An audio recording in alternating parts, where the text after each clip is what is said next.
संत रैदास द्वारा रचित पहले पद की विवेचना हम लोगों ने पिछले क्लास में किया था और आज दूसरे पद की विवेचना। नरहरि चंचल मति मोरी। नरहरि यानी नर यानी व्यक्ति मनुष्य और हरि यानी ईश्वर। हे ईश्वर, मेरी मति बहुत ही चंचल है। कैसे भगति करूं मैं तोरी। ऐसे चंचल चित्त के साथ, ऐसे चंचल चित्त से मैं आपकी भक्ति कैसे करूं। मैं इस बात को लेकर काफ़ी चिंतित हूं कि ऐसे चित्त के साथ कैसे भक्ति की जाए, क्योंकि भक्ति में एकाग्रता चाहिए, भक्ति में समर्पण चाहिए। तू मोहि देखे हाँ तो ही देखूं, प्रीति परस्पर होई। इस संसार में किसी भी व्यक्ति का किसी व्यक्ति से, किसी भी व्यक्ति का किसी वस्तु से, किसी भी व्यक्ति का किसी स्थान से प्रीति होने के लिए यानी प्रेम होने के लिए परस्पर लगाव का होना जरूरी है। परस्पर यानी इंग्लिश में कहते हैं म्यूचुअल, दोनों तरफ से होना चाहिए। यानी कभी ये कहना चाह रहे हैं कि तू मोहि देखे, तू तो मुझे देखता है, तू मेरे सारी बातों का ध्यान रखता है, मेरे जीवन का ध्यान रखता है, मुझे संपूर्ण रूप से हर तरह का जो मेरे जीवन जीने के लिए जो विशेष आवश्यकताएं हैं वो सब तूने मुझे दिया है। श्वास लेने के लिए ऑक्सीजन दिया है, चलने के लिए ज़मीन दिया है, खाने के लिए खाद्य पदार्थ दिया है, पीने के लिए पेयजल दिया है, हवा दिया है, धूप दिया है, माता पिता दिया है, हमें घर दिया है, साग सब्जी दी है, हर चीज़ काम मुहैया करवाया है तूने। हाँ तो ही देखूँ। और चौथे पंक्ति में कहते हैं तू मोहि देखें हाँ तो ही ना देखूँ। मैं तुझे नहीं देखता। हाँ का मतलब मैं तो ही ना देखूँ, मैं तो तुझे नहीं देखता हूँ। यानी कि तू मेरे जीवन में जितना कुछ आशीर्वाद या अपनी कृपा बनाए हुए है वो मुझे नहीं दिखता। यही मति सब बुद्धि खोई।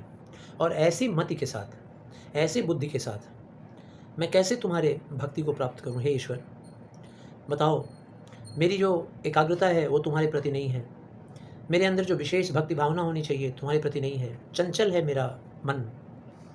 सब घट अंतर रमस निरंतर। सब घट यानी घट का मतलब होता है रूप, तो हर रूप में तुम हो। रमस निरंतर यानी तुम भ्रमण करते रहते हो, घूमते रहते हो निरंतर, लगातार। जैसे कहते हैं ना, एक गाना में है, बॉलीवुड के गाना में है कि भाई तुझ में रब दिखता है, तो तुझ में रब दिखता नहीं है, कण कण में रब दिखता है। ऐसी भक्ति भावना होनी चाहिए। धूल में भगवान है, दीवारों में भगवान है, घर में भगवान है, माता पिता में भगवान है, भाई बहन में भगवान है, पति पत्नी में भगवान है, सब जगह ईश्वर है। तो सब घट अंतरि रमस निरंतर यानी हर रूप में ईश्वर हैं, हर रूप में वो विचरण कर रहे हैं निरंतर, लगातार। मैं देखत हूँ नहीं जाना, ये देखते हुए भी मैं आज तक जान नहीं पाया। देखता हूँ ये संसार, ये विश्व, ये ब्रह्मांड कैसे चल रहा है, देख रहा हूँ, लेकिन आज तक समझ नहीं पाया, जान नहीं पाया। गुण सब तोर मोर सब अवगुण। मेरे अंदर जितने भी विशेषताएं हैं, जितने भी मेरे अंदर गुण हैं, वो सारे तुम्हारे हैं। हे ईश्वर, तुम्हारी कृपा, तुम्हारी दया से ही मेरे अंदर वो सारे सद्विचार, सद्भावना, सत्यवादी होने का जो गुण है, या माता पिता के प्रति भक्ति का जो गुण है, दोस्तों के प्रति वफादारी का जो गुण है, अपने परिवार के प्रति जिम्मेदार होने का जो गुण है, ये सब आपकी कृपा और आपकी दया मात्र से ही संभव है। और मोर सब अवगुण, और अंदर मेरे अंदर अगर जो भी अवगुण है वो सारे अवगुण मेरी खुद की वजह से है, मेरे संस्कारों की वजह से है, मेरी आदतों की वजह से है।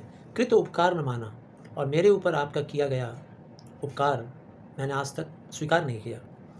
हम लोग शिकायतें करते रहते हैं ना कभी कभी, भगवान तूने मेरे लिए क्या किया है, हे ईश्वर तूने मेरे लिए क्या किया, सारी तकलीफ़ें मुझे दे दी, मैं ही मिला था दुनिया में। इस तरह की वाणी का प्रयोग हम लोग करते हैं ईश्वर के प्रति, उसके ऊपर शक करते हैं, उसके ऊपर डाउट करते हैं। मैं तय तोरी मोर ये समझसाऊँ, कैसे करिए निस्तारा।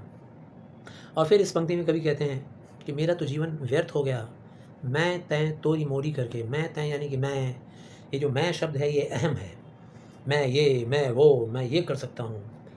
तय, तू यानी तुझे। जब भी हम लोग किसी को कहते हैं तुम, तो मतलब उसे अपने आप से अलग समझते हैं। तेरा जब कहते हैं इसका मतलब तुम मेरे से अलग हो। मेरा जब कहते हैं इसका मतलब हो गया कि मैं तुमसे अलग हूँ। तो मैं तय तोरी मोरी असमझसाऊँ, इस तरह की नासमझी का व्यवहार अपने जीवन में लाकर, मेरा तेरा तुम्हारा मेरा मैं तुम, कैसे करी निस्तारा, कैसे इस जीवन में निस्तारण पाए, कैसे इस जीवन में इन चीज़ों से मैं छुटकारा पाऊँ कि मेरे अंदर से ये मैं तुम की भावना निकल जाए। कहे रैदास कृष्ण करुणा में जय जय जगत अधारा।